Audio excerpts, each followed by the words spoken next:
Hello and welcome to the YYC Soccer Podcast. My name is Jason Kmet and my co-host is Scott Strasser. Hey, Scott. Hey, Jason. How's it going tonight? Oh, pretty good. It's a nice day out there, and we're entering a very busy period of soccer, both locally and internationally, with a couple of big international competitions kicking off this weekend next. So exciting times to be a soccer fan. Yeah, I'm kind of looking forward to Copa America, actually. I'm obviously, I guess, with some CONCACAF content in it, brings a little bit closer to home, but I think it's going to be fun. I'm going to spend a little bit of time watching it, I think. Oh, I'm definitely excited for that opening game against Argentina on June 20th. Really curious to see how we fare against the defending world champions. It's a bit daunting, but you never really know in a tournament environment. Let's turn our attention a bit more locally than Copa America. If you are a new listener to our podcast, Scott, what is the YYC Soccer Podcast all about? So it isn't necessarily about the Copa America, but we focus on soccer. We talk about it with a Calgary-centric lens. So we discuss the amateur, collegiate, and professional teams and players. We talk a lot about Calgary's soccer community, all the way from the grassroots, minor, and amateur leagues up to and including the university teams and the professional teams. We're going to review Cavalry's match against Forge, their victory on the weekend. We're going to preview their upcoming match in Kelowna against Vancouver FC. We'll talk about Foothills UWS. They've got their California road trip coming up. We're going to do a bit of an international update. We're going to talk about League One and AMSL. And we're also going to talk a little bit about the Calgary Boomers. And this is all sort of dovetailing into your book, Scott. Yeah. If anyone isn't aware, I had a book come out recently about the history of professional soccer in Calgary. One of the teams that I wrote about, actually chapter 1, is about the Calgary Boomers, who played in the old NASL in 1980-81. So I'm excited to share some of the stuff that I learned in my research. Our interview is with Juli Sorochan. Juli plays for Callies United in League One, Alberta, and she's got a bit of an interesting story. She's one of the younger players on that team, and she's also spent a little bit of time with the Philippines national team program. Yeah, and despite being still in high school, she's obviously been very important for Callies United this year, has played pretty much every minute of the season. Great to catch up with her and talk about the first weeks of the League One inaugural season. My name is Mo Gander, and you're listening to the YYC Soccer Podcast. Calgary played at Spruce Meadows this past weekend, and they defeated Forge, their longtime rivals, 1-0.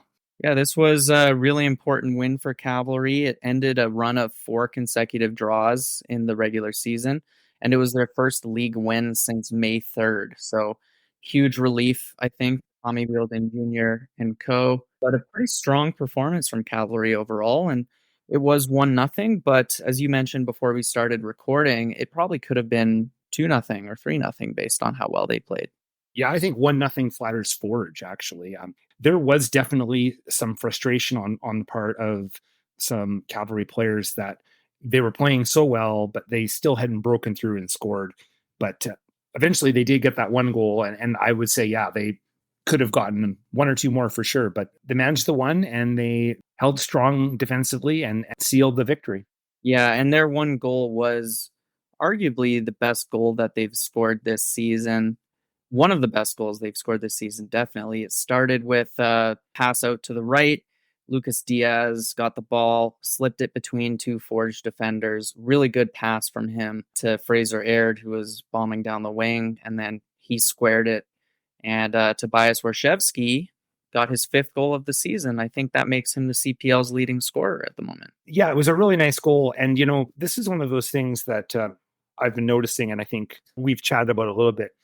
Man, Lucas Diaz, he can really thread the needle sometimes, and he can really put a beautiful pass. And that's what really started all of this. It was his pass. And of course, it wasn't just him, because Fraser Aird's cross to Warshevsky was really good too. But man, I was really impressed with that ball that Diaz put through to Aird. It was really similar to the pass that he played to Malcolm Shaw when Cavalry hosted Vancouver Whitecaps in the Canadian Championship. So he has that in his locker where he just sees the play better than anyone else. We've talked about how he has had some iffy games, right? Like some games where he really seemed to be uncertain of himself, but sometimes he just pops up with a moment of magic, and that was definitely the case on that play. And Fraser Aird, yeah, great delivery. I mean, I don't even know how many assists he's gotten this season, but he's been one of the team's best players. And Warshevsky, I predicted in preseason that he was going to be Cavalry's top goal scorer and get double-digit goals, and he's already halfway to that mark. I feel like I was right in that prediction. Obviously, there's still a lot of games left to be played, but he continues his good run of form, and he can score lots of different kinds of goals, which is really what he offers. We've seen him get his head on the end of crosses, and this time it was a really nifty, I think it was a back heel. I mean, it was hard to tell from the broadcast and from the replays, but it looked like that ball came by and then he flicked it in with his heel. Looking ahead to this upcoming weekend, Calgary is going to Kelowna, and they're going to play Vancouver FC in this neutral site match at the Apple Bowl on Sunday afternoon. Should be interesting to see how everything pans out in Kelowna. I've seen a little bit on social media about the build up to the game, but yeah, let's talk about what to expect from this Vancouver side, which is they're much improved this year. They've worked their way up much higher on the table than they were last year. Yeah, they're ahead of Cavalry in the table, but they are coming into this match winless in 2. They tied York, and before that, they'd lost to Valor. So not coming in with the best form. And we know that Cavalry had the upper hand over Vancouver in the Cup earlier this spring. And they also beat them 3-1 in the league back on May 3rd for their first win of the campaign. Cavalry has tended to beat Vancouver FC, but obviously this season has been a bit wonky and weird, and it's hard to predict what'll happen, especially at a neutral venue, which I'm really intrigued by because this is the first time the CPL has ever done this before. I'm not sure how much of a fortress Vancouver FC's home ground has been for them, but I think this is going to be a match where it's going to be probably, realistically speaking, a lot of neutrals. I think a lot of local residents who probably haven't really even followed the CPL all that much, but are going to go out to enjoy the game. So I think it's going to be just like, obviously some people are going to come in from Calgary and, some people come in from Vancouver, but it's going to be a pretty neutral audience, I think, overall. Yeah, I do think it'll be a good audience, though. I think there's been a lot of hype, and even Kelowna's mayor has been like a huge ambassador of this game. And we know the mayor of Kelowna has been very enthusiastic about the prospect of one day having a CPL team in the Okanagan. So I'm curious to see what the crowd size is like. And I'm curious to see, what they managed to do with that stadium. Because you said earlier in a previous episode, like you've been there and it's not really an adequate setup. So they would have had a lot of work to do this week to prepare it for a professional soccer match.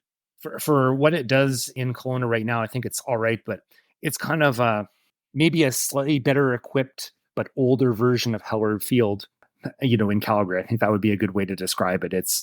It's a lovely place, but not a lot of amenities, not a big seating area. It'll be fine for one match. Hopefully they can dress it up a little bit, put some extra seats in there, probably bring in some other facilities and stuff for the day. But yeah, I'm looking forward to it too. Yeah. And one more thing to mention is there's an intriguing amount of Calgary connections on the Vancouver FC roster. One of our former podcast guests, Sebastian Jakowski from the UBC Thunderbirds, Calgary guy, he's on Vancouver. He hasn't played much, but apart from him, there's also a lot of former Cavalry players on Vancouver FC.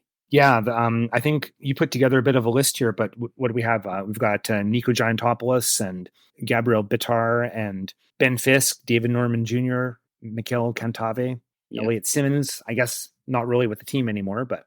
No, but you can just see the number of former Cavalry players who will be taking on their former teams. So that always adds to the intrigue, I think, and it should be a good game. This is Izzy Monk, and welcome to YYC Soccer Podcast. Let's move over and talk about Foothills WFC. So they've got a pretty huge weekend coming up here. They're on their way. I'm presuming at this point they're already in California. They're going to be playing a Los Angeles SC on Friday evening, and then they're going to play Santa Clarita on Sunday. Yeah, and that'll be a battle for first place. At the moment, the Blue Heat are perfect after 3. They're 3-0, 13 goals for, 0 goals against. So they've been dominant thus far. They beat Foothills in Calgary not that long ago, 1-0. Coming into this match on Sunday, you'd think they're going to have the advantage. They're at home. They've already beaten these Calgarians, but it'll be up to Foothills to challenge the Blue Heat and try and put some goals past them because their defense has been solid thus far. Hi, my name is Juli Sorochan, and this is the YYC Soccer Podcast. This week, we were able to interview Juli Sorochan, and Juli plays for Callies United, and she's been a pretty regular starter at left back here. She's pretty much played every minute for that club this year, and Callies United have really started to come on here the last little bit, haven't they? They have. There have actually been a couple of upsets in League One that are really intriguing, especially in the women's division. Callies, they beat St. Albert, who have been the strongest team in League One so far. Alberta High Performance beat Blizzard on Tuesday 2-1, so that was a really interesting result. Alberta High Performance is like a U16 team almost, so kudos to them for that upset. But no, it was. I know I didn't take part in this interview, but I listened back to it, and yeah, it was good to hear Juli's perspective as a player in League One about what it's been like to play for Callies United as a new franchise in the league. Also, she's been involved in this Philippine setup. I think a lot of our listeners will have some familiarity that in the most recent Women's World Cup, the Philippines women's national team made the World Cup, and they made it mostly with players from North America that had Philippine heritage. So they had a really successful run that got them into the World Cup, and they've been pretty actively looking for more players of that in that same category, and Juli does fall into that category. So she talks more about that, and it's entirely possible that she could be suiting up for the Philippines national team at some point in the next few years. So we'll run that interview now. I'd like to welcome Juli Sorochan to the podcast. Juli is currently playing for Callies United in League One Alberta, and she's also spent a little bit of time with the Philippines national team program. Welcome to the podcast, Juli. Hi, thank you for having me. Let's start off with just talking a little bit about your background and your career so far, like where you've played prior to Callies. So Callies is a part of Southwest United. I've been playing with Southwest United for a very long time. I've always loved it. I loved the coaches. I've loved my teammates. And to get to where we are today, being able to play League One, I think it's just a great thing for us. And it's just getting up on that next step. Can you talk a bit about your preferred position? I believe seen you out there a couple times. I think you're playing left back mostly, or what's your preferred position? I enjoy playing left back. I like playing both attacking and defensively. Playing as a left back, I get the ball, I can drive up and join in on the attack. And then also when we are in trouble and we need to defend, I'm able to get back as well. I think playing left back, you need to have a lot of stamina. Working on that takes some time, but for the most part, I enjoy it. I was going through the stats, and you've played virtually every minute of the season so far. So you must you must be doing all right on the stamina standpoint right now. Yeah, I like to think so. How do you think the season's been going for yourself? Like, how have you felt about your performances so far? It's definitely a way bigger challenge than it was playing AMSL. I mean, you're playing with players that have played for national teams, and you're playing with a lot of older players that have way more experience. So you really need to work harder. I think it's all in your mind, like if you think you can match up to the people around you, then you can. It's also a really big learning curve, along the way, because you have your teammates as well, and everybody's on a different standpoint compared to you. But nothing is guaranteed, you got to work for it. When we talk about Callies United and it being their first year in League One Alberta, how do you feel that you fared? Like, results have been coming here. You're the new team, and the other teams, they were around last year. So how's that going? Really well. I think we had a bit of a rocky start, but we've all kind of connected, and now we know how we all play together. And so far, we've been doing really well, and I just hope we can hold that. And we don't know how everybody plays. We got new players coming in, and it's all about just creating that chemistry, I think. You are probably one of the younger players on the team. What's it like to integrate into a team where you are one of the younger players? Yeah, I mean, when you're being told, like, do this and do that, I'm just always here to listen because there are older players that have more experience than me. And compared to playing AMSL where everybody's my age, like I can tell everybody, oh, let's do this, let's do that. It's more of like you're kind of like the student and you're listening to the teachers around you. But so far it's great. I think I enjoy listening and hearing what things I can do better, instead of telling myself. Are there any specific areas of your game right now that you've been focusing on this summer that you're trying to improve specifically? Yeah, I would say when I am given the chance and I receive the ball, looking to play forward right away, but I'm trying not to like risk losing it. So playing safe, finding those gaps and those spaces throughout the middle. Also, just making sure, like, since I do play a lot longer because there's not as many people in my position, always making sure I always have like energy to play till the very end and keeping myself motivated throughout the whole game. So I wanted to talk about the Philippines experience. So I believe you went out for a training camp for the U20 side of the Philippines. Is that right? Yes, correct. Okay, so let's talk a little bit about that experience, about how you got recruited into coming and sort of your connections and what that was all like. So I actually reached out to them, and it was out in California back in November. And when I actually got there, it's a whole different experience. I mean, you're surrounded by people of my descent, Filipino. Most of them were half, I was really excited to see what the competition was like down in the States since most of the players are from the California area. It was pretty hot out there, so I had to do a lot of conditioning beforehand. But I think that really showed out when we did the yo-yo test. I came top 2, tied with this other girl in the yo-yo test who was actually on the U20 team. So I was really proud of myself for that, and coaches talking to me, asking me about myself, my age and everything. It was a really good experience, and it really made me realize, like, the competition is different everywhere. Do you think this is something that you're looking at pursuing further as time goes on here, further camps and further connection with this national team? Yes, of course. Right now, I'm just waiting because I'm on the short list. I'm waiting to get called for them to bring all the U20 players in together to camp, and they're going to pick out the players that they want on the team. I'm really looking forward to that. I just want to stay on my game, really work for it and play. Looking ahead, what are some of your goals and aspirations for, the rest of the season and beyond? I know this, the Philippines U20 team is certainly on your radar, but what else after this summer season's over? What's next for you? Definitely university. I'm hoping to play at that high level around good players and continuing that passion. Or if there's other opportunities down in Europe or whatever, just always looking for that spot. Thanks very much, Julie, for taking the time to do this interview. And, we wish you all the best in the remainder of the season and beyond. Thank you so much. Thank you for having me. We'd like to thank Julie for taking the time to do the podcast, and we wish her all the best in this upcoming year.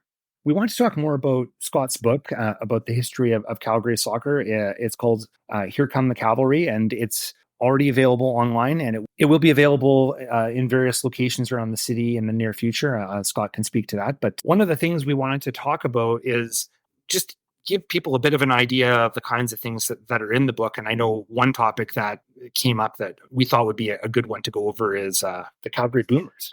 Yeah, the Calgary Boomers were Calgary's first professional soccer team. They played in the North American Soccer League back in the early 1980s. So some people probably know about the NASL. It was kind of the precursor to MLS. It had a lot of really big name players in world soccer who came to North America to see out their careers. Pele is probably the best example. He was with the New York Cosmos, but George Best, Johan Cruyff, a lot of really, really big soccer players from Europe and South America came to the NASL. Unfortunately, the league had a bit of a spending problem. A lot of franchises went bust, especially in the 1980s. The league really started to collapse in on itself. So it wasn't the best time for a Calgary franchise to get going. But in 1980, kind of sports financier, real estate flipper named Nelson Scalbania, who a lot of Calgary sports fans may remember, he bought a franchise in Memphis, like an NASL franchise called the Rogues, who are struggling in Memphis. So he bought that club and relocated them to Calgary. So this was Calgary's first professional soccer experiment. The NASL was a really interesting thing. If you want to try and sort of give it some comparables, like if you're familiar with the WHA in hockey,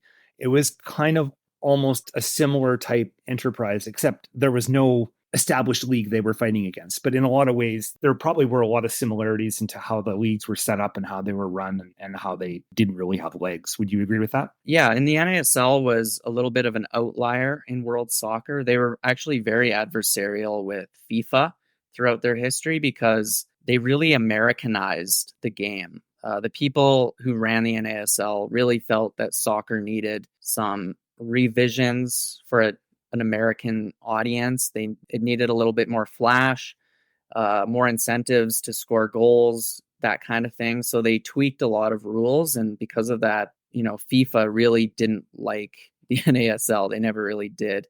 An example of a rule tweak would be like the old penalty scoring, right? Like penalties weren't taken from the penalty spot. The players would dribble toward the net before shooting, and the goalkeeper could rush out and try and stop the shot. So that was one of many examples of things that the NASL did that irked the international governing body. It was not exactly a purist's dream, but I think it was pretty entertaining there for a while from what I can recall.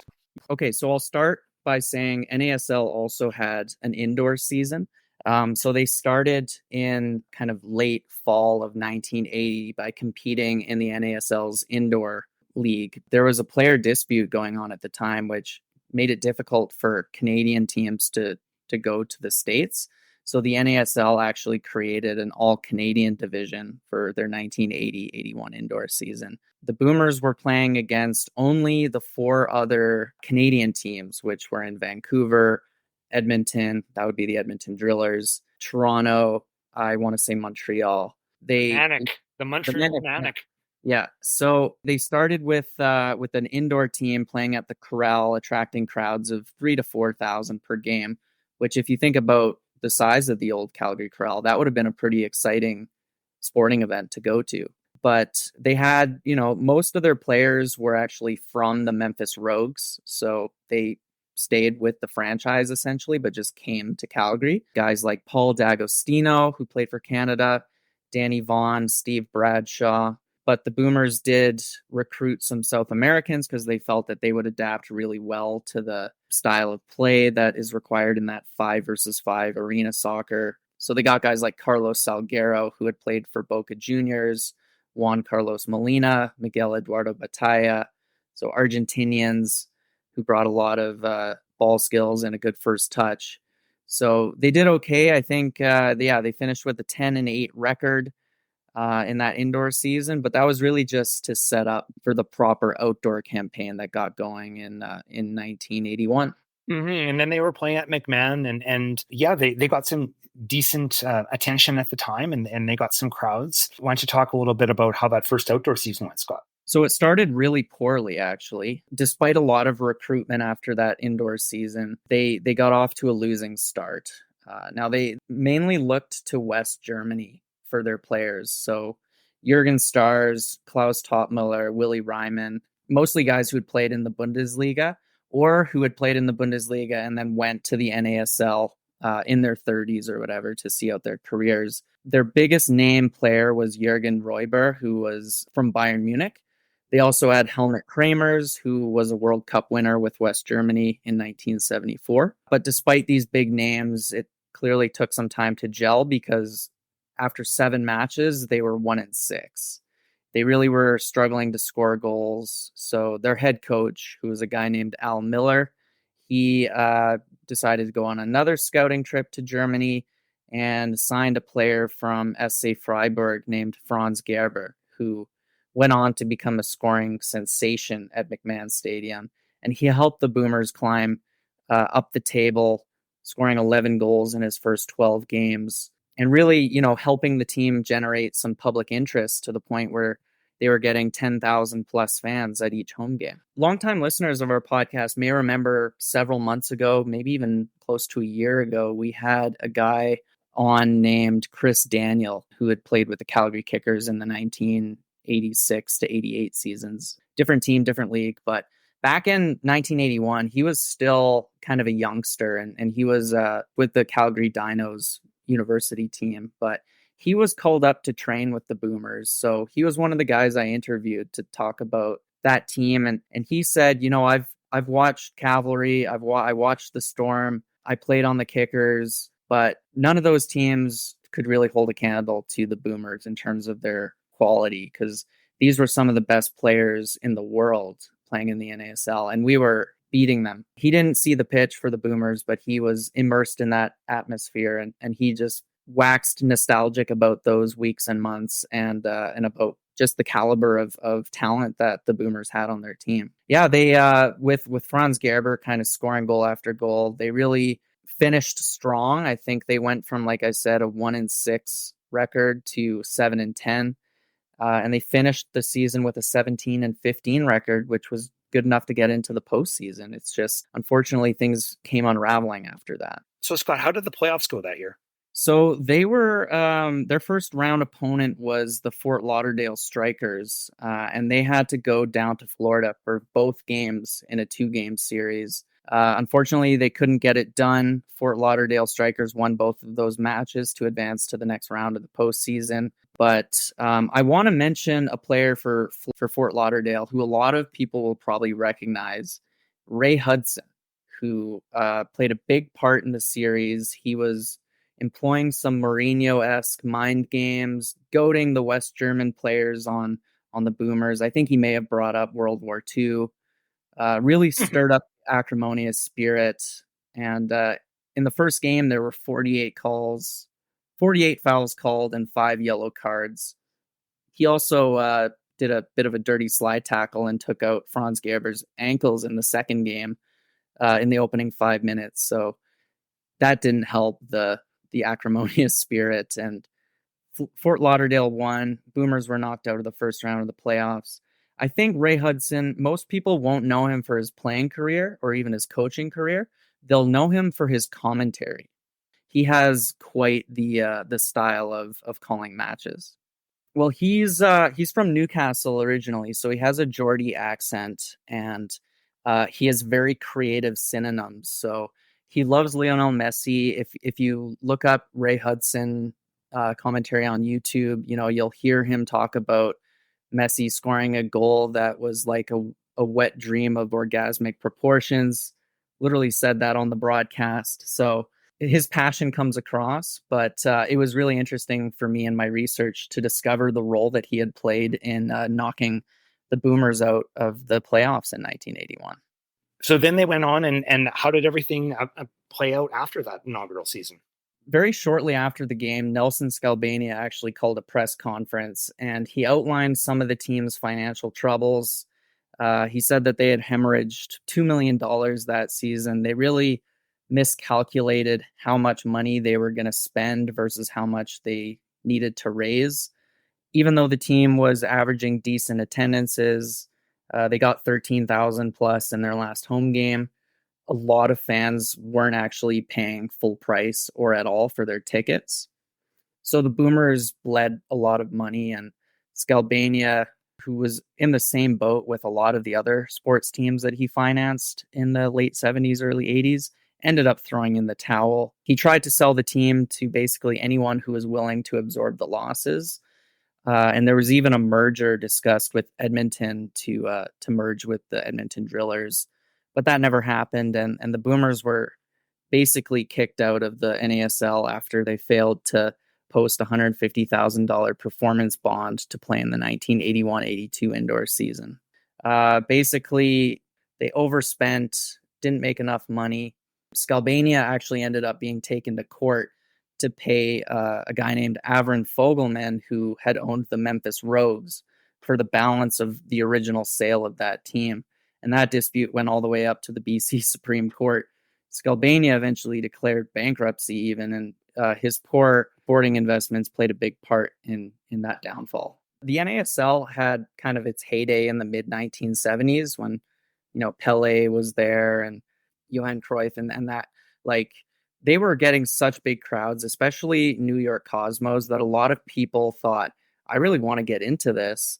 And they invested in franchises. And by the 1980s, though, like, crowds were starting to dwindle. The novelty of having all these unique rules and spectacles was fading. And the NASL just was kind of on its last legs. Another thing I wanted to mention before we segue off this topic was a lot of NASL teams played friendly matches against European clubs, which, as you could expect and is similar today, generated a lot of interest because people were always, trying to compare leagues and thinking, like, how good is the NASL and how would an NASL team do if they were to take on like a Manchester United or something like that? So there was a lot of that going on, and the Boomers did so as well. They actually played a friendly match. They hosted Ipswich Town FC in June of 1981, which is really interesting because Ipswich Town, just 4 weeks before that, had won the UEFA Cup. So Calgary Boomers hosted, one of England's best teams, one of Europe's best teams, granted in their off season, but they were coached by Sir Bobby Robson, who's, today known as one of the most legendary coaches of all time. So that was quite the thing to discover when I was researching. And amazingly, Calgary won that game 2-1 with a teenager named David Woodsford scoring the winner quite late. That was really cool, and it was something I had to include in the book. The next pro soccer experiment came a couple of years later, and it was much more of like a minor league in comparison. If you want to read more about that, I suggest you got to get my book. For sure. And how do you get that book right now, Scott? There's lots of different ways to order it online. You could do it through the Friesen Press website. That's the publisher I went with. If you Google Here Come the Cavalry, Scott Strasser, you'll probably find a few other sources. It's on Amazon. It's on Barnes & Noble. It's on a few other like book websites. My own bulk order of copies is set to arrive Monday, so I'm really excited. And I'll be selling copies from my home. I'll also be reaching out to a lot of different retailers around town to see if they're interested in selling it as well. I'm looking forward to you getting that experience of opening up that box of books. I've been told that is like one of the great moments when you write a book is to get the first physical copy. So I think that's going to be exciting. Well, my mother-in-law got her copy today, so I was, kind of jealous because I was like to my wife, can we go to your mom's tonight? I just kind of want to see this thing. But no, I'm going to be patient and wait until I can get my hands on my copies on Monday. So I thought we could talk about the AMSL, the Alberta Major Soccer League. It's on and it's up and going. Jason, I was looking over the AMSL standings, and it bears a striking resemblance to the League One Alberta standings. Yeah, I was a bit surprised because I didn't realize that Scottish up in Edmonton was doing really just as well in the AMSL, in particular on the men's side. Then they're at the top of the table in both leagues. Yeah, well, on the women's side, it looks like Edmonton Northwest United / St. Albert Impact are first, unbeaten, 4 wins, 1 draw. On the men's side, the Scottish have 3 wins and 1 draw, no losses. South has been pretty interesting, though. Lethbridge FC is leading the Southern Division. They have yet to lose after 5 matches with 4 wins and a tie. And then I should mention on the women's side in the South, Calgary Blizzard leads the way. Perfect 4-0 start to the season for them. One other thing I noticed about the AMSL season this year is, did you notice this the Calgary Dinos on the men's side. They've now become the Calgary Blizzard Dinos. Yes, I did see that, and was very intrigued because they used to be called the Dinosaurs. There was always that separation between the university team being named the Dinos and the club team, the AMSL team, being the Dinosaurs. Yeah, I definitely noticed that, and I wasn't really sure what to make of it. Well, I think what's happening right now is that Ramon Milflin, who's was on our podcast he's been the head coach of the Blizzard League One team and is taking over the Dinos men's team. I think he's been also the head coach of the AMSL team here. So it's just been a bit more of an integration between that whole Blizzard setup where they're basically taking that Dinosaurs team and kind of making it more part of the Blizzard family, so to speak, I think.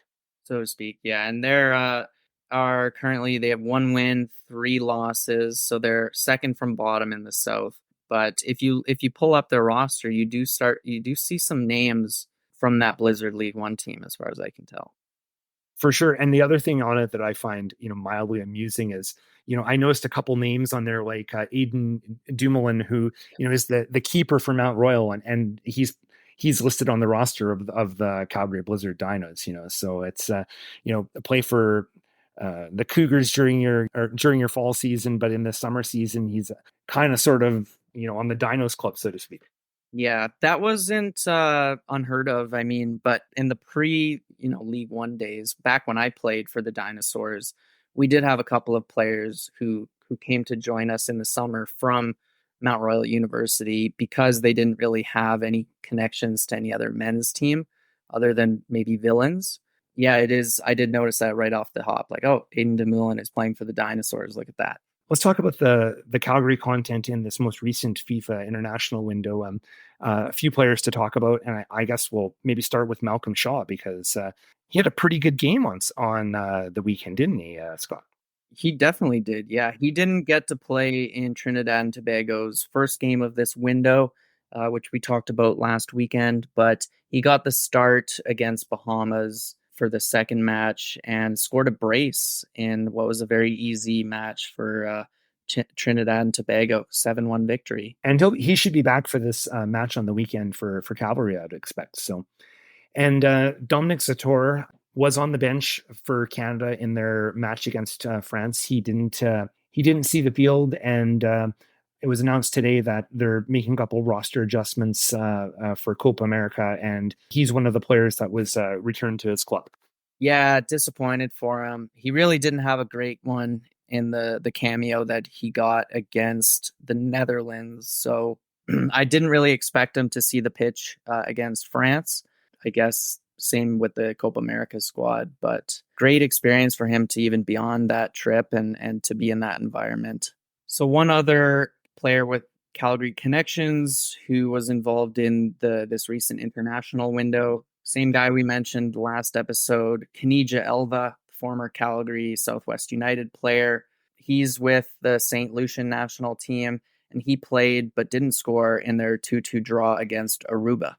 Mm-hmm. He's pretty much a regular starter on that roster. So thank you for listening to the YYC Soccer Podcast. You can subscribe to this podcast using all the usual podcasting platforms. Head over to our website at yycsoccer.com for more information about how to subscribe or to leave a question or comment. You can follow us on Twitter or Instagram at YYC Soccer 403. Thanks for listening.